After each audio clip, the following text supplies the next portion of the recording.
Welcome to Telangana capital news. ముందుగా headlines చూద్దాం.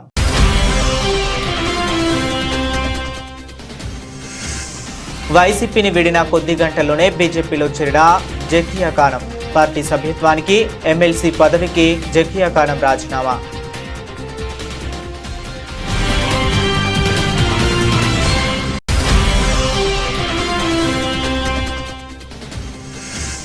Vijayawada రామకృష్ణాపురంలో wellness diagnostic రక్త పరీక్ష కేంద్రాన్ని ప్రారంభించిన ఎమ్మెల్యే బోండా ఉమా. ప్రజలందరికీ ఉపయోగకరంగా ఉంటుందంటున్న ఎమ్మెల్యే.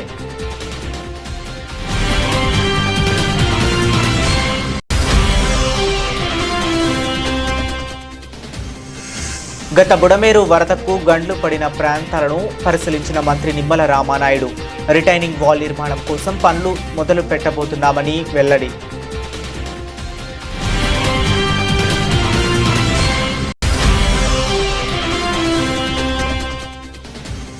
ఆంధ్రప్రదేశ్ టీచర్స్ ఫెడరేషన్ ఆధ్వర్యంలో బుధవారం ధర్నా చౌక్లో ధర్నా విద్యారంగంలో సముచిత మార్పులు, ఉపాధ్యాయులకు రావాల్సిన ఆర్థిక బకాయిలు చెల్లించాలని డిమాండ్.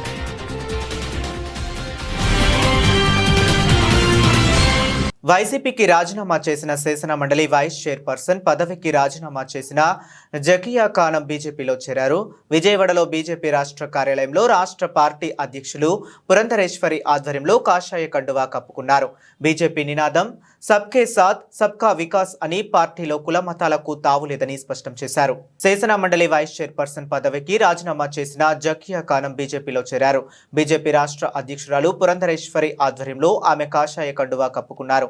ఈ సందర్భంగా పురంధరేశ్వరి ప్రసంగిస్తూ బీజేపీ నినాదం సబ్కే సాత్ సబ్కా వికాస్ అని పార్టీలో కులమతాలకు తావులేదని, ఇది బీజేపీ మూల సిద్ధాంతమని పేర్కొన్నారు. ఆమె శాసన మండలి వైస్ చైర్పర్సన్ పదవికి రాజీనామా చేసి జకియా ఖానం బీజేపీలో చేరడం చాలా సంతోషంగా ఉందన్నారు. మైనారిటీలకు బీజేపీపై ఉన్న ప్రేమ, విశ్వాసం జకియా ఖానం చేరికతో మరోసారి రుజువైందన్నారు. మైనారిటీలకు బీజేపీలో మంచి స్థానం ఉంటుందని, జకియా ఖానం కుటుంబాన్ని ఎన్నో ఏళ్లుగా రాజకీయాల్లో ఉంటుందన్నారు. పాకిస్తాన్ కవ్వింపు చర్యలకు దిగితే భారత్ గట్టిగానే బుద్ధి చెప్పిందన్నారు. ప్రధాని నరేంద్ర మోదీ దృఢమైన నిర్ణయం తీసుకున్నారని కొనియాడారు. 2014కు ముందు కళ్ళు మూసుకునే పరిస్థితి ఉండేదని, 2014 తర్వాత పరిస్థితులు మారాయన్నారు. భారతీయ జనతా పార్టీ సిద్ధాంతం పట్ల నమ్మకంతో, నరేంద్ర మోడీ గారి సమర్థ నాయకత్వం పట్ల విశ్వాసంతో బీజేపీ కుటుంబంలోకి చేరుతున్న సోదరి శాసన మండలి ఉపాధ్యక్షురాలు శ్రీమతి మయానా జకియా ఖానం గారిని పార్టీలోకి సాదరంగా ఆహ్వానిస్తున్నాను. వారు భారతీయ జనతా పార్టీలోకి చేరడం వల్ల ఇవాళ దేశంలో మైనారిటీల పట్ల నరేంద్ర మోడీ గారి ప్రభుత్వం అవలంబిస్తున్న విధానాలు ఏ విధంగా అనే విషయాన్ని సమాజానికి అర్థమవుతుంది. వారి భర్త దివంగత అఫ్జల్ అలీ ఖాన్ గారు మా కడప జిల్లాలో చాలా అందరికీ పరిచయం ఉన్న వ్యక్తి. కొన్ని దశాబ్దాలుగా వారు రాయచోటి ప్రాంతంలో సామాజిక సేవా కార్యక్రమం నిర్వహిస్తూ అందరికీ, అంటే మతాలకు అతీతంగా, కులాలకు అతీతంగా ఒక నాయకుడిగా ఎదిగిన వారు సుదీర్ఘకాలం పాటు రాజకీయాల్లో ఉండడం, తర్వాత వైఎస్ఆర్సీపీ పార్టీలో ఉండడం, వారు పరమపదించిన తర్వాత శ్రీమతి జకియా గారు రాజకీయాల్లోకి రావడం, వారు ఎమ్మెల్సీ కావడం జరిగింది. అయితే గత కొన్ని నెలల క్రితం ఈ శాసన మండలిలో మాట్లాడుతున్నప్పుడు వారిని నేను చూస్తూ ఉన్నాను. అనేక విషయాల మీద చాలా నిర్మాణాత్మకంగా, తక్కువ మాట్లాడినా నిర్మాణాత్మకంగా మాట్లాడుతుంటారు. ఒకానొక సందర్భంలో ఒక విషయం మీద డిబేట్ జరుగుతున్నప్పుడు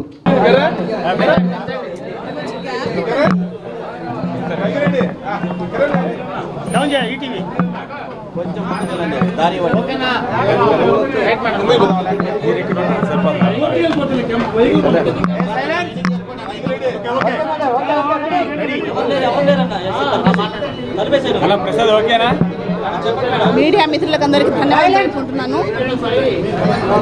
ఈరోజు భారతీయ జనతా పార్టీలో నేను గౌరవప్రదంగా కలవడం జరిగింది.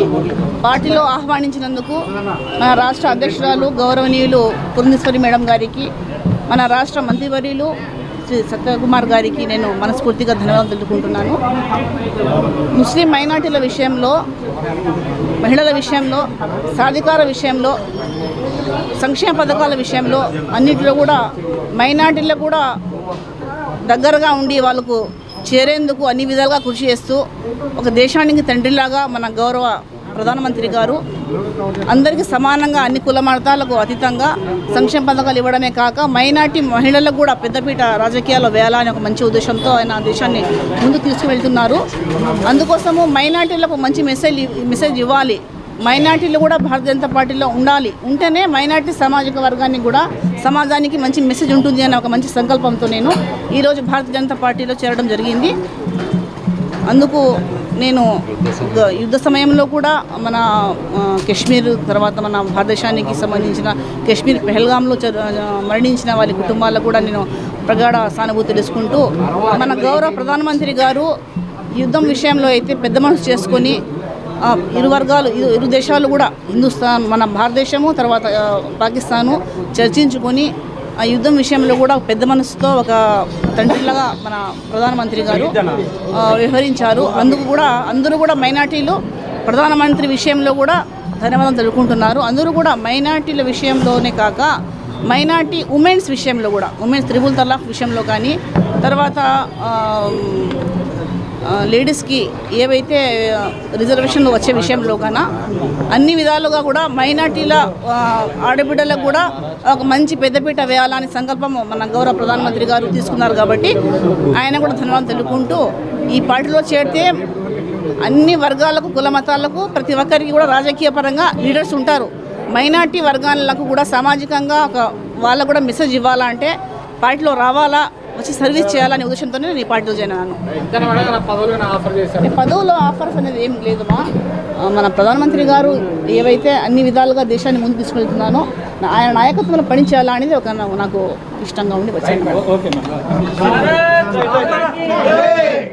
ప్రస్తుత తరుణంలో రక్త పరీక్షల ద్వారానే అనేక వ్యాధుల గుర్తింపు జరుగుతుందని ప్రభుత్వ విప్ సెంట్రల్ శాసనసభ్యులు బోండా ఉమామహేశ్వరరావు అన్నారు. గుర్తింపు ఉన్న రక్త పరీక్ష కేంద్రాలలో రోగులు రక్త పరీక్షలు చేయించుకోవడం ద్వారా మెరుగైన వైద్య సహాయాన్ని వైద్యుల నుండి అందుకోవచ్చని అన్నారు. అన్ని రకాల అధునాతన రీతిలో జరిగే రక్త పరీక్షలతో రామకృష్ణాపురంలో వెల్నెస్ డయాగ్నోస్టిక్ సెంటర్ను ఏర్పాటు చేసిన నిర్వాహకులను బోండా ఉమా అభినందించారు. రామకృష్ణాపురం కోడూరు రాజుగారి వీధిలో వెల్నెస్ డయాగ్నోస్టిక్ రక్త పరీక్ష కేంద్రాన్ని ఎమ్మెల్యే బోండా ఉమామహేశ్వరరావు ప్రారంభించారు. ఈ సందర్భంగా బోండా ఉమామహేశ్వరరావు మాట్లాడుతూ పేద మధ్య తరగతి ప్రజలు ఎక్కువగా ఉండే రామకృష్ణాపురం వంటి ప్రాంతంలో అధునాతన సౌకర్యాలతో రక్త పరీక్ష కేంద్రాన్ని ఏర్పాటు చేయడం ప్రజలందరికీ ఉపయోగకరంగా ఉంటుందన్నారు. వ్యాపార దృక్పథంతో కాకుండా రోగులకు మెరుగైన రీతిలో రక్త పరీక్షలు చేసి అందరి మన్ననలు పొందేలా రక్త పరీక్ష కేంద్రాన్ని నిర్వహించాలని నిర్వాహకులకు సూచించారు. ప్రభుత్వ ఆధ్వర్యంలో సైతం పేదల ఆరోగ్య పరిరక్షణకు పెద్దపీట వేసే చర్యలు చేపట్టామని, ఆ క్రమంలో ప్రైవేటు వైద్యశాలలు రక్త పరీక్ష కేంద్రాలు నాణ్యమైన వైద్య సేవలను ప్రజలకు అందించాలని అన్నారు. రక్త పరీక్ష కేంద్రం నిర్వాహకులు ఎం స్వర్ణలత, సిహెచ్ సతీష్ కుమార్ మాట్లాడుతూ ప్రజలందరికీ మెరుగైన రక్త పరీక్షలను అధునాతన సాంకేతిక పరికరాలను ఉపయోగించి అందించేలా పరీక్షా కేంద్రాన్ని ఏర్పాటు చేయడం జరిగిందన్నారు. రక్త పరీక్ష కేంద్రం ప్రారంభోత్సవాన్ని పురస్కరించుకుని ఉచిత వైద్య శిబిరాన్ని ఏర్పాటు చేయడం జరిగిందని, ఉచితంగా రక్త పరీక్షలు చేస్తున్నట్లు వివరించారు. ఈ కార్యక్రమానికి అతిథులుగా డివిజన్ తెలుగుదేశం పార్టీ నాయకత్వంతో పాటుగా ప్రఖ్యాత వైద్యులు జాస్తి ప్రత్యూష, కెవి రాజేశ్వరరావు, ఏ ప్రకాష్, పి జ్యోతి, ఎస్ శాంతి, అన్ని రజనీకాంత్, శశాంక్, వర్ధన్, విజయ్ కుమార్ తదితరులు పాల్గొన్నారు. నా పేరు స్వర్ణలత అండి. నేను వెల్నెస్ డయాగ్నోస్టిక్స్ అని చెప్పి ఓపెన్ చేశాను కొత్తగా. అది 2 years నుంచి వేరే డయాగ్నోస్టిక్స్ అంటే లైఫ్ లైన్ డయాగ్నోస్టిక్స్ అనే నేమ్ మీద ఉండేది. ఇప్పుడు నేను కొత్తగా దీని పేరు మీద రిజిస్ట్రేషన్ చేసి ఈ ఏరియాలో సర్వీస్ అనేది అంటే మెడికల్ సర్వీస్ అనేది నీడ్ ఉంది కాబట్టి నేను కంపల్సరీ ఇక్కడ నీడ్ ఉందని డయాగ్నోస్టిక్ సెంటర్ ఓపెన్ చేసి మెడికల్ డాక్టర్స్ అందరూ అంటే ఆర్థోపెడిషియన్, జనరల్ ఫిజిషియన్, ప్రస్తుతం అంటే మన మానసిక వైద్య నిపుణులు ఉంటారు కదా, వాళ్ళ ద్వారా కూడా నేను గైనకాలజీ అందరి ద్వారా నేను ఇక్కడ ట్రీట్మెంట్ అనేది ఇప్పిస్తున్నాను. దీనికి బొండమ్మ గారు వచ్చి మాకు హెల్ప్ చేసినందుకు థ్యాంక్ యూ సో మచ్ అండి. సైకాలజిస్ట్ వెల్నెస్ డయాగ్నోసిస్ ఇవాళ ఓపెనింగ్ అండి. యాక్చువల్గా ఇక్కడ వచ్చి డివిజన్స్ వచ్చేప్పుడు orthopaedic and MD general and psychologist and skin doctor and homeopathy, dental ఇలాగా చాలా విభాగాలన్నీ పెట్టామండి. మేము వచ్చి మనోతేజస్ మల్టీ స్పెషాలిటీ నుంచి నక్కల్ రోడ్ నుంచి వచ్చాము. మా హాస్పిటల్ నుంచి ఇక్కడ చాలా సర్వీసెస్ జరుగుతున్నాము. ఇవాళ బోండా ఉమా గారి చేతుల మీద ఈ ల్యాబ్ని ఓపెనింగ్ చేయడం జరిగింది. ఈ వెల్నెస్ డయాగ్నోస్టిక్ సెంటర్ ఇక్కడ ఓపెన్ చేయడం, బోండా ఉమా గారు ఓపెన్ చేయడం చాలా ఆనందకర విషయం. ఇక్కడ అన్ని రకాల ల్యాబ్ టెస్టులు అన్ని అవసరమైతే డాక్టర్ని కూడా పిలిపించి ఇక్కడ ఓపీలు చూపిస్తారు. సో ఇది ఈ అవకాశాన్ని ఇక్కడ ఉన్న ప్రజలందరూ ఉపయోగించుకోవాలని కోరుకుంటున్నాను. ఈ క్లినిక్ కూడా మంచిగా నడవాలని కోరుకుంటున్నాను. వెల్నెస్ క్లినిక్ వాళ్ళ నుంచి మేము ఇక్కడ క్యాంప్ పెట్టుకున్నాం. ఇవాళ మేము ప్రత్యూష హాస్పిటల్ నుంచి మా దగ్గర ఏంటంటే ఆల్ కైండ్ ఆఫ్ విమెన్కి సంబంధించిన ట్రీట్మెంట్స్ అన్నీ చేస్తాము. ప్రస్తుతం అన్నిటి మీద ఆఫర్స్ అవన్నీ నడుస్తున్నాయి. సో మేము కొన్ని ఎలా అంటే ఫ్రీ క్యాంప్స్తో పేషెంట్స్ని అందరినీ చూస్తూ ఉన్నాం ఇక్కడ. గత బుడమేరు వరదకు గండ్లు పడిన ప్రాంతాలను సీజన్ మొదలయ్యేలోగా నిర్మాణ పనులు పూర్తి చేయాలని మంత్రి నిమ్మల రామానాయుడు అధికారులకు ఆదేశాలు జారీ చేశారు. బుడమేరు వరదల నియంత్రణకు డిజాస్టర్ మేనేజ్మెంట్ కింద కేంద్రం సహకారంతో ముందుకు వెళ్లేలా ప్రపోజల్స్ తయారు చేశామన్నారు. గత బుడమేరు వరదకు గండ్లు పడిన ప్రాంతాలను మంత్రి నిమ్మల రామానాయుడు పరిశీలించారు. గతంలో అత్యవసరంగా పూడ్చిన 3 గంటలు కలిసి రిటైనింగ్ వాల్ నిర్మాణం కోసం పనులు మొదలు పెట్టబోతున్నామని వెల్లడించారు. సీజన్ మొదలయ్యేలోగా 3 గంటల నిర్మాణ పనులు పూర్తి చేయాలని అధికారులకు ఆదేశాలు జారీ చేశారు. బుడమేరు డైవర్షన్ కెనాల్ను 37,500 క్యూసెక్కులకు పెంచేలా పెండింగ్ పనులు పూర్తి చేసేలా ప్రతిపాదనలు సిద్ధం చేశామన్నారు. బుడమేరు వరద ఎనికేపాడు మీదుగా కొల్లేరు, ఉప్పటేరు నుండి సముద్రంలో కలిసేలా డిపిఆర్ తయారీ దశలో ఉందన్నారు. బుడమేరు ఓల్డ్ ఛానల్కు సమాంతరంగా మరొక కొత్త ఛానల్ను కూడా 20,000 క్యూసెక్కుల సామర్థ్యంతో అభివృద్ధి చేయడానికి ప్రణాళికలు రూపొందిస్తున్నామని చెప్పారు.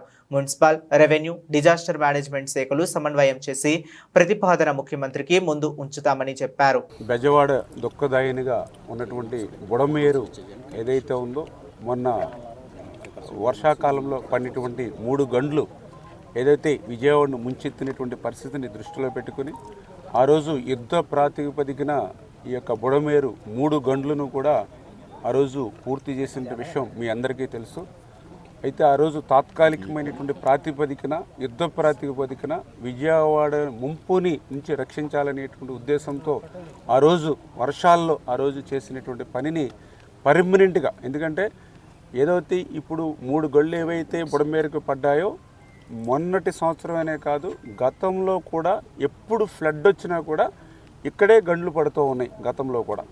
ఎందుకంటే ఏదైతే ఈ గండ్లు పడినటువంటి బుడమేరుకి ఆపోజిట్లో పులివాగుకి సంబంధించినటువంటి వాగునీరు కూడా డైరెక్ట్గా ఈ యొక్క రైట్ బండ్ని ఢీ కొట్టడం వల్ల ఇక్కడ ఎక్కువగా గండ్లు పడుతూ ఉన్నాయి. దాన్ని దృష్టిలో పెట్టుకుని ఏదైతే 3 గంటలకు సంబంధించి 500 మీటర్లు పర్మనెంట్గా ఒక సీసీ వాల్ నిర్మాణం చేయాలని చెప్పేసి 28 కోట్ల రూపాయలతోటి ఆ వర్క్స్ని మరి టెండర్స్ పిలిచి ఆ పనులను కూడా మొన్ననే మరి యుద్ధ ప్రాతిపదికన ప్రారంభించమని డీవాటరింగ్ అది జరుగుతూ ఉన్నాయి. ఖచ్చితంగా ఇప్పుడు అధికారులకు అదేవిధంగా ఏజెన్సీలకు కూడా చాలా క్లియర్గా చెప్పడం జరిగింది. రేపు జూన్ మరి 10వ తారీఖు కల్లా మినిమం సేఫ్టీ లైన్కైనా సరే మీరు ఈ వాల్ని తీసుకుని రావాలి. ఎందుకంటే మాన్సూన్స్ కూడా ఎర్లీగా వస్తాయని చెప్తూ ఉన్నాడు. అంచేత దానికి అనుగుణంగా ఇప్పుడు ఒక యూనిట్ మాత్రమే పనిచేస్తుంది. ఒక యూనిట్ కాదు, మీరు 3 యూనిట్లు పెట్టుకోండి, 3 షిఫ్ట్లు పెట్టుకోండి. ఖచ్చితంగా రేపు జూన్ 10వ తారీఖు కల్లా ఒక 3 మీటర్స్ వాల్ సేఫ్టీ లైన్లోకి ఖచ్చితంగా తీసుకురావాలని చెప్పేసి ఏజెన్సీకి అధికారులకు కూడా తగినటువంటి ఆదేశాలు ఇవ్వడం జరిగిందని చెప్పి తెలియజేసుకుంటూ ఈ పనుల్ని మన ఎమ్మెల్యే వసంత కృష్ణ ప్రసాద్ గారు అదేవిధంగా ఇక్కడ ఉన్నటువంటి నాయకులు అధికారులతో కూడా సమన్వయం చేసుకుని ఈ వర్క్స్ను కూడా మరి స్పీడప్ చేస్తామని చెప్పి తెలియజేసుకుంటూ అదేవిధంగా ఇంకా బుడమేరుకి శాశ్వత ప్రాతిపదికను కూడా మరి వరద ముంపు నుంచి మరి విజయవాడను రక్షించవలసిన అవసరం ఉంది. దానిలో భాగంగానే మరి వెలగలేరు రెగ్యులేటర్ దగ్గర నుంచి ఏదైతే మరి ఓల్డ్ ఛానల్ ఏదైతే ఉందో ఎనికేపాడు యూటీ వరకు ఆ ఓల్డ్ ఛానల్ని కూడా డెవలప్ చేయడానికి, అదేవిధంగా ఎలగలేరు రెగ్యులేటర్ నుంచి ఓల్డ్ ఛానల్కి సమాంతరంగా పాత కాలువ అది డెవలప్ చేసి తద్వారా ఒక 20,000 25,000 క్యూసెక్కుల నీరు ఆ యొక్క ఎనికేపాడు యూటీ నుంచి కొల్లేరుకి తీసుకెళ్లేటువంటి విధంగా కూడా ఒక ప్రతిపాదనను ఆ ల్యాండ్ ఈక్వేషన్ అన్నీ కూడా చేయడం జరుగుతుంది. అదేవిధంగా ఏదైతే బుడమేరు ఈ డైవర్షన్ ఛానల్ ఏదైతే ఉందో ఇది కూడా 37,500 తీసుకెళ్లేటువంటి విధానంలో బ్యాలెన్స్ వర్క్లు ఏవైతే ఉన్నాయో వాటిని కూడా మరి ఎస్టిమేషన్ చేసుకుని మరి ఇవన్నీ కూడా మరి తయారు చేసుకునేటువంటి డిపిఆర్ని అంతా కూడా ముఖ్యమంత్రి గారి దృష్టిలోని వారం రోజుల్లోనే పెట్టి రాష్ట్ర ఆర్థిక పరిస్థితి దృష్ట్యా, ఎందుకంటే దగ్గర ఒక 6,000 నుంచి 8,000 కోట్ల రూపాయల వరకు ఈ వర్క్స్ అన్నిటికీ అయ్యేటువంటి పరిస్థితి ఉంది. కాబట్టి ఇది కేంద్ర ప్రభుత్వం సహకారంతో డిజాస్టర్ మేనేజ్మెంట్ నుంచి మరి ఈ పనులు చేపట్టాలనే ఉద్దేశంతో ఈ యొక్క డిపిఆర్ని కూడా పూర్తి స్థాయిలో ఒక 4 రోజుల్లోనే తయారు చేసి ముఖ్యమంత్రి గారి దృష్టికి కూడా తీసుకెళ్ళి కేంద్రం సాయంతో ఈ పనులు పూర్తి చేయడానికి పనిచేస్తామని చెప్పి మీ ద్వారా అందరికి కూడా తెలియజేసుకుంటాం. చేతికర్ర ఇచ్చి మూతిపళ్ళు రాల కొట్టించుకున్న చందంగా చంద్రబాబు పాలన సాగిస్తున్నారని వాయిస్ ఫర్ చేంజ్ సంస్థ నిర్వాహకులు అల్లు వెంకటేశ్వర్లు విమర్శించారు. ఎన్నికల ముందు ఎన్నో హామీలు ఇచ్చి ఒక్క హామీ కూడా నెరవేర్చకుండా ప్రజలను మోసం చేస్తున్నారని ఆరోపించారు. వాయిస్ ఫర్ చేంజ్ సంస్థ ఆధ్వర్యంలో గాంధీనగర్ ప్రెస్ క్లబ్ నందు విలేకరుల సమావేశం జరిగింది. ఈ సందర్భంగా సంస్థ నిర్వాహకులు అల్లు వెంకటేశ్వర్లు మాట్లాడుతూ కూటమి పాలనలో రాష్ట్రం అభివృద్ధిలో ఒక అడుగు ముందుకు 4 అడుగులు వెనుకకు అన్న విధంగా ఉందన్నారు. కనీసం రాష్ట్రంలో అందరికీ మంచినీరు అందించలేని స్థితిలో ప్రభుత్వం ఉందన్నారు.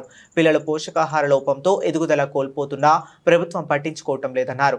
రైతుల విషయంలో రైతువారి పట్టా భూములను ప్రభుత్వ భూములుగా నమోదు చేసి రిజిస్ట్రేషన్కు నోచుకోకుండా చేసి వారిని మోసం చేస్తుందన్నారు. పని చేయాల్సిన ఎగ్జిక్యూటివ్ అధికారులు పనిచేయటం లేదని, పని కోసం వెళితే ప్రజాప్రతినిధుల నుండి సిఫార్సు లైటర్లు అడుగుతున్నారని చెప్పారు. ప్రభుత్వం పారదర్శకంగా ప్రజల అవసరాలకు అనుగుణంగా పనిచేయాల్సిన అవసరం ఉందని, అటువంటి పరిపాలనకు సుదూరమైన పాలన కూటమి చేస్తుందని ఆరోపణలు చేశారు. అది తెలియని అమాయకులకు చెప్పాలి, కానీ ఆంధ్రప్రదేశ్ మొత్తం అమాయకులు ఏం కాదు. ప్రజలు తెలుసుకున్నాక ఓటు రూపంలో సరైన బుద్ధి చెప్తారనేది 2024 ఎలక్షన్ ద్వారా తెలిసి తేటతెల్లమైంది.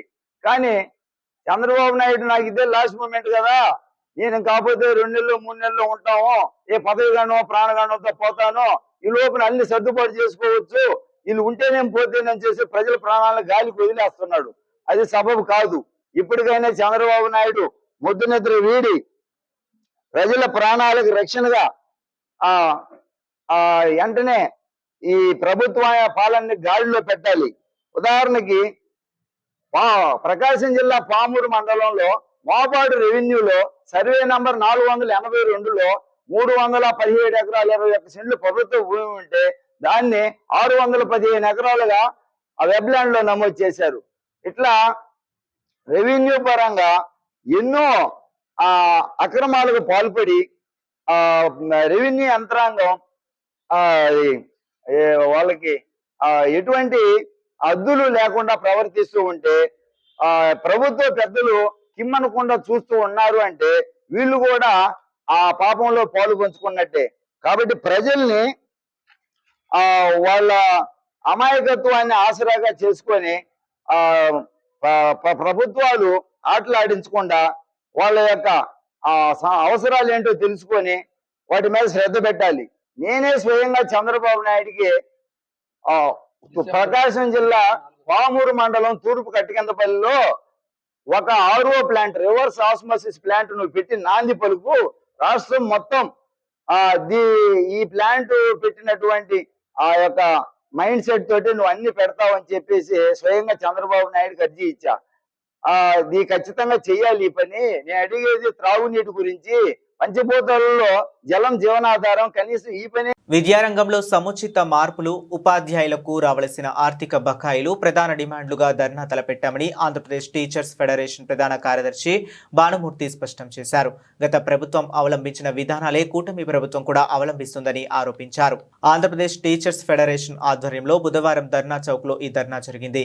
ఈ కార్యక్రమంలో 26 జిల్లాల నుండి ఏపీటీఎఫ్ ప్రతినిధులు, ఉపాధ్యాయులు పెద్ద సంఖ్యలో హాజరయ్యారు. ఈ సందర్భంగా ఫెడరేషన్ ప్రధాన కార్యదర్శి భానుమూర్తి మాట్లాడుతూ గత వైసీపీ ప్రభుత్వం అనుసరించిన ప్రజా వ్యతిరేక విధానాలను ఈ ప్రభుత్వం కూడా అనుసరిస్తుందన్నారు. 117 జీవోను రద్దు చేస్తామని చెప్పి ఇంతవరకు అమలు చేయలేదన్నారు. గత ప్రభుత్వం 3-4 తరగతులను హైస్కూల్లో విలీనం చేసిందని, ఈ ప్రభుత్వం 1-2 తరగతులను కూడా హైస్కూల్లో విలీనం చేయడం దుర్మార్గమైన చర్య అన్నారు. గత ప్రభుత్వం తెలుగు మాధ్యమాన్ని పూర్తిగా రద్దు చేసిందని, ఆ విధానాన్ని ఈ ప్రభుత్వం కూడా కొనసాగిస్తుందన్నారు. సిపిఎస్ రద్దు చేస్తామని ఇంతవరకు చేయలేదన్నారు. ప్రభుత్వం తన విధానాలను మార్చుకోకపోతే ఉద్యమం మరింత ఉధృతం చేస్తామన్నారు. మా వాళ్ళ కాంట్రాక్టులో అపాయింట్మెంట్లో రెన్యూవల్ చేయలేదు, తీసినారా రెన్యూవల్ చేయండి అని అడుగుతున్నాం. ఇవే డిమాండ్స్. ఎంప్లాయీస్ కూడా హ్యాపీగా ఉన్నారు. మేము ఏదైనా 2 నెలల జీతం తీసుకొస్తే సాగర్ గారు 2 నెలల జీతం భలే తెచ్చారని అంటున్నారు. జీపీఎఫ్లో 6,200 కోట్లు కొట్టిస్తే సాగర్ గారు, శివారెడ్డి గారు, మన జేఏసీలు అందరూ 6,200 కోట్లు ఈ గౌతంలో కొట్టించారు, బాగానే ఉన్నాయి అంటున్నారు. మీరు బాగానే ఉన్నాయి అంటున్నారు, కానీ మేము బాగుంది అనుకోవట్లా. We are not feeling happy, you're humiliated. As a రాష్ట్ర నాయకులుగా హ్యూమిలియేటెడ్గా ఉన్నాం. కారణం ఏంటో తెలుసా? 35,000 కోట్ల రూపాయల జీపీఎఫ్ గవర్నమెంట్ దగ్గర మన డబ్బులు ఉన్నాయి. ప్రతి సంవత్సరం 1,800 రూపాయలు కడుతున్నాం. ప్రతి సంవత్సరం 1,800 కోట్ల రూపాయలు కడుతున్నాం. మనం పెట్టుకునేది 500-600 కోట్లు. అంటే మా దగ్గర 1,800 రూపాయలు కొట్టుకుంటూ 35,000 కోట్ల రూపాయలు మీ దగ్గర పెట్టుకుంటూ 500-600 కోట్లు పెండింగ్ లో పెడితే 2 సంవత్సరాలకి 800-900 వస్తే కనీసం ఒక 200 కోట్లు కొట్టండి బాబు అని చెప్పి ఆ గుమ్మం దగ్గర 1 గంట నుంచోవాలంటే ఎవరికి ఎట్లా ఉందో కానీ మాలాంటి నాయకులకు మాత్రం చాలా బాధాకరంగా ఉన్న విషయాన్ని మీ దృష్టికి తీసుకొస్తున్నాం. Why should I beg somebody? ఎవరి డబ్బు అది? నేనేం అడగాలి? పిఆర్సీ అడగాలి, ఇంటీరియర్ రిలీఫ్ అడగాలి, ఇంకేదన్నా మన ఉపాధ్యాయులకు సంబంధించిన అడగాలి. జియో నెంబర్ 57 మెమో 57 ఏదైతే సెంట్రల్ గవర్నమెంట్ ఇచ్చిందో దాన్ని 2004 ముందు అపాయింట్ అయి నోటిఫై చేసిన ఉపాధ్యాయులకి, కానిస్టేబుల్స్ కి, గ్రూప్ 2లో ఉన్న మా వాళ్ళందరికీ కూడా సిపిఎస్ రద్దు చేసి ఓపీఎస్ ఇవ్వండి అని అడగాలి. These are all the demands. ఇవి డిమాండ్స్ మేము చేసేవి. కానీ మేము అడగట్లా. జీపీఎఫ్ 200 కోట్లు ఇవ్వండి సార్, నిన్న ఫెడరల్ ఛార్జెస్ అంటే 25 కోట్లు ఉన్నాయి, ఫెడరల్ ఛార్జ్ మా వాళ్ళందరూ ఇబ్బంది పడుతున్నారు, ఫెడరల్ ఛార్జెస్ ఇవ్వండి అని అడుగుతున్నాం. జేపీసీఎల్ఐ 14,000 కోట్ల రూపాయల బేస్ అమౌంట్ మంది. నేను వచ్చిన ఎన్టీఆర్ జిల్లా విజయవాడ శ్రీ దుర్గా మల్లేశ్వర స్వామి దేవస్థానం నందు అమ్మవారి సింగిల్ మూవీ టీం దర్శించుకుంది. ఆలయ అర్చకులు, అధికారులు వేద ఆశీర్వచనం, తీర్థ ప్రసాదాలను అందజేశారు.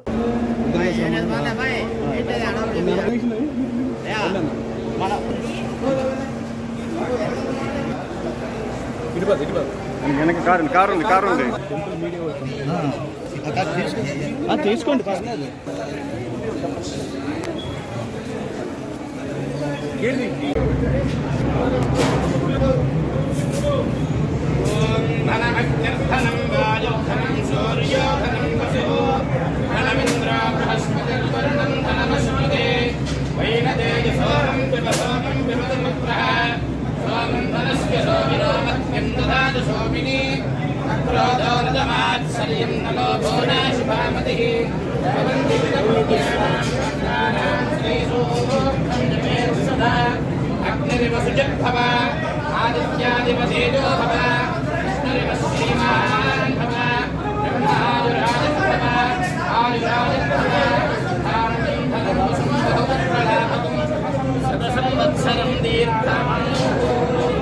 మేడం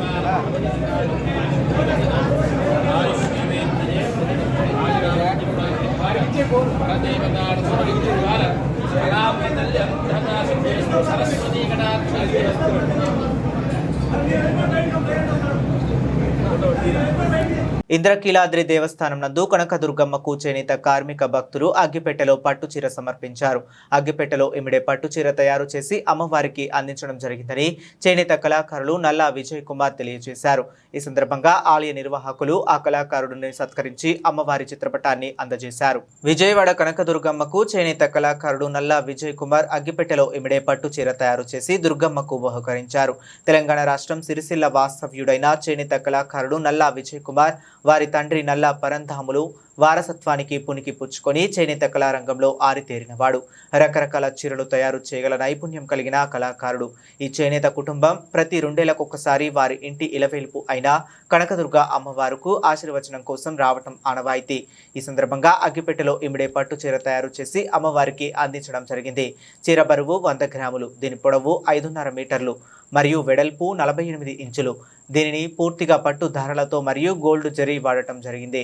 దీనిని తయారు చేయడానికి సమయం సుమారు 5 రోజులు పట్టిందని నల్లా విజయ్ కుమార్ తెలిపారు. ఈ సందర్భంగా ఆలయ కార్యనిర్వహణ అధికారి వికే షీనా నాయక్ వీరిని అభినందించి అమ్మవారి ప్రసాదములను అందజేశారు. ప్రజా సంక్షేమాన్ని రాష్ట్ర అభివృద్ధికి సమానంగా చేస్తున్న ముఖ్యమంత్రి చంద్రబాబు నాయుడికి పేదలకు మరిన్ని మంచి సంక్షేమ పథకాలను అమలు చేసే శక్తిని ఆ భగవంతుడు ఆయనకు ఇవ్వాలని తూర్పు నియోజకవర్గ ఎమ్మెల్యే గద్దె రామ్మోహన్ అన్నారు. పేదల సంక్షేమానికి ముఖ్యమంత్రి నారా చంద్రబాబు నాయుడు చిత్తశుద్ధితో పనిచేస్తున్నారని కొనియాడారు. తూర్పు నియోజకవర్గ పరిధిలోని 11వ డివిజన్ రైతు బజార్ దగ్గర నియోజకవర్గంలోని 30 మందికి 38 లక్షల విలువైన ముఖ్యమంత్రి సహాయ నిధి చెక్కులు, ఎల్ఓసి పత్రాల పత్రాల పంపిణీ కార్యక్రమం జరిగింది. తూర్పు నియోజకవర్గ ఎమ్మెల్యే గద్దె రామ్మోహన్ పాల్గొని లబ్ధిదారులకు స్వయంగా సీఎంఆర్ఎఫ్ చెక్కులు, ఎల్ఓసి పత్రాలను అందజేశారు. ఈ సందర్భంగా ఎమ్మెల్యే గద్దె రామ్మోహన్ మాట్లాడుతూ రాజకీయాలతో సంబంధం లేకుండా దరఖాస్తు చేసుకున్న ప్రతి ఒక్కరికి సీఎంఆర్ఎఫ్ ద్వారా చెక్కులను అందజేస్తున్నామని చెప్పారు. వారానికి సుమారు 30 లక్షల నుండి 40 లక్షల రూపాయల వరకు విలువైన చెక్కులను అందజేస్తున్నామని, అంటే నెలకు ₹1 కోటి పైగా సీఎంఆర్ఎఫ్ చెక్కులను నియోజకవర్గంలో లబ్ధిదారులకు అందజేస్తున్నామని అన్నారు. గత వైఎస్ఆర్సీపీ ప్రభుత్వం 5 సంవత్సరాలలో కేవలం 10 నుండి 15 మందికి మాత్రమే సీఎంఆర్ఎఫ్ చెక్కులను అందజేశారన్నారు. పేదలు ఆరోగ్యం కోసం ఆసుపత్రిలో చికిత్సలు చేయించుకున్న తర్వాత ఆరోగ్యం బాగోకపోయినా సరే వైద్య ఖర్చుల కోసం చేసిన అప్పుల వల్ల పేదలు ఇబ్బంది పడకూడదని ముఖ్యమంత్రి నారా చంద్రబాబు నాయుడు ఈ విధంగా సీఎంఆర్ఎఫ్ చెక్కు నుండి నిధులను మంజూరు చేస్తున్నారని చెప్పారు. పేదల సంక్షేమానికి ముఖ్యమంత్రి నారా చంద్రబాబు నాయుడు చిత్తశుద్ధితో పనిచేస్తున్నారని చెప్పడానికి సీఎంఆర్ఎఫ్ చెక్కులను కోట్ల రూపాయల్లో నిధులు కేటాయించడమే నిదర్శనమని అన్నారు. ముఖ్యమంత్రి సహాయ నిధి అనేది ఏ పార్టీ వాళ్ళైనా, వైఎస్ఆర్సీపీ కావచ్చు, గతంలో కాంగ్రెస్ పార్టీ కావచ్చు, మీరు మనసు పెట్టి ఆలోచన చేయాలి. ఇవాళ ఒక్క మన నియోజకవర్గంలోనే ప్రతి వారం కూడా క్రమం తప్పకుండా సుమారు 30 లక్షల 40 లక్షల రూపాయల రిలీఫ్ మన నియోజకవర్గ ప్రజలకు వారానికి ఇస్తూ ఉన్నారు. అంటే సుమారు నెలకి ₹1 కోటి పైన ఈ రిలీఫ్ కింద ఇస్తూ ఉన్నారు. ఇది ఎంత రిలీఫ్ అంటే, వాళ్ళు అనారోగ్య పాలైనప్పుడు, సడన్గా హాస్పిటల్లో చూపించుకోవాల్సిన పరిస్థితి ఏర్పడినప్పుడు, డబ్బులు అందక వెళ్ళి అప్పులు తెస్తే రోగం నయమైనా అప్పులు తీరక వాళ్ళ మనోవ్యాధితో బాధపడే పరిస్థితి ఉంది. గత 5 సంవత్సరాల్లో జగన్మోహన్ రెడ్డి గారు పరిపాలించినప్పుడు వాళ్ళ 5 సంవత్సరాల మీద ఒక 10-15 వచ్చినాయేమో నాకు తెలిసినంత బట్టి. ఎందుకంటే వస్తే వాళ్ళు పేపర్లు వేపిస్తారు కదా, అవి చూసి 5 సంవత్సరాలు లెక్కేస్తే 10-15 వస్తే చాలా ఎక్కువనే అనుకుంటా. ఒకవేళ 100 వచ్చి ఉండొచ్చు. ఇవాళ వారానికి 100 వస్తున్నాయి, అంటే నెలకు 400 వస్తున్నాయి, అంటే సంవత్సరానికి 800 వస్తున్నాయి. ఒకసారి ఆలోచించి, అంటే చిత్తశుద్ధితో పేదవాడికి సహాయం చేయాలని ఆలోచన నారా చంద్రబాబు నాయుడు గారు అయితే ఓకే, కృత్రిమ ఆలోచనతో ఓట్లు దండుకోవడానికి అతను ప్రజల డబ్బులు ఖర్చు పెడుతూ ఉంటాడు ఆయన ఓట్లు దండుకోవడానికి. అంతేగాని ఆ కుటుంబాలను అభివృద్ధి పరచాలా, కుటుంబాల సంక్షేమం చూడాలనే ఆలోచన ఎప్పుడు కూడా జగన్మోహన్ రెడ్డి గారికి లేదు. నారా చంద్రబాబు నాయుడు గారు ఇప్పుడు కూడా అటు అభివృద్ధి, ఇటు సంక్షేమం రెండింటిని కూడా సమాన దృష్టితో చూస్తూ ఒకదాన్ని ఒకరిని సమానం చేస్తూ ముందుకు వెళ్తూ ఉన్నారు. అందుకు మరొకసారి విజయవాడ తూర్పు నియోజకవర్గ ప్రజల తరఫున, ఎవరైతే లబ్ధిదారులు వాళ్ళందరి తరఫున మనస్ఫూర్తిగా వారి కృతజ్ఞతలు తెలియజేస్తున్నాను. ఆయనకి భగవంతుడు మరింత శక్తి ప్రసాదించి మరింత అనేకమైన సంక్షేమ కార్యక్రమాలు చేసే శక్తిని కలిగించాలని చెప్పి, ప్రతి ఒక్క పేదవాడిని ఆదుకునే విధంగా పేదరికం నుంచి బయటకు తీసుకురావడానికి ఆయన చేసే ప్రయత్నానికి మనందరూ సహకారం కావాలని చెప్పి తెలియజేస్తూ సెలవు తీసుకుంటున్నాను. ఈరోజు విజయవాడ తూర్పు నియోజకవర్గం సంబంధించి 11వ డివిజన్లో సుమారుగా 30 మందికి 40 లక్షల రూపాయల చెక్కులు అందజేయడం జరిగింది. సీఎంఆర్ఎఫ్ వాళ్ళు వాళ్ళ ఆరోగ్యానికి హాస్పిటల్లో చూపించుకున్న ట్రీట్మెంట్కి అయిన ఖర్చుల్లో దాని బిల్స్ని రీఎంబర్స్ చేయడం జరిగింది. నిజంగా మాకు చాలా ధైర్యం వేస్తూ ఉంటుంది. పార్టీలో మేము సర్వీస్ చేస్తున్నందుకు, నిజం పేదలకి ఇంత సహాయం పడుతున్నందుకు మాకు నిజంగా చాలా సంతోషంగా ఉంది. అలాగే మేము గద్దె రామ్మోహన్ గారికి కూడా కృతజ్ఞతలు తెలుపుకుంటున్నాం. బులెటిన్ ముగించే ముందు మరొకసారి హెడ్లైన్స్ చూద్దాం.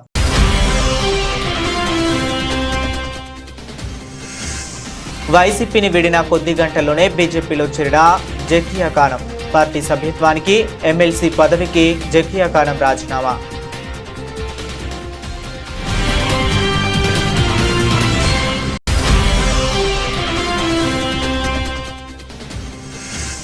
విజయవాడ రామకృష్ణాపురంలో వెల్నెస్ డయాగ్నోస్టిక్ రక్త పరీక్ష కేంద్రాన్ని ప్రారంభించిన ఎమ్మెల్యే బోండా ఉమా. ప్రజలందరికీ ఉపయోగకరంగా ఉంటుందంటున్న ఎమ్మెల్యే.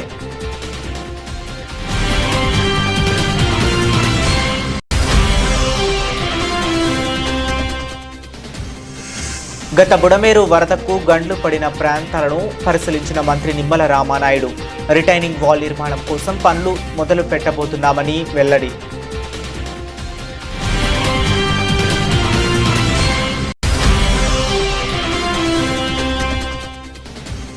ఆంధ్రప్రదేశ్ టీచర్స్ ఫెడరేషన్ ఆధ్వర్యంలో బుధవారం ధర్నా చౌక్లో ధర్నా విద్యారంగంలో సముచిత మార్పులు, ఉపాధ్యాయులకు రావాల్సిన ఆర్థిక బకాయిలు చెల్లించాలని డిమాండ్.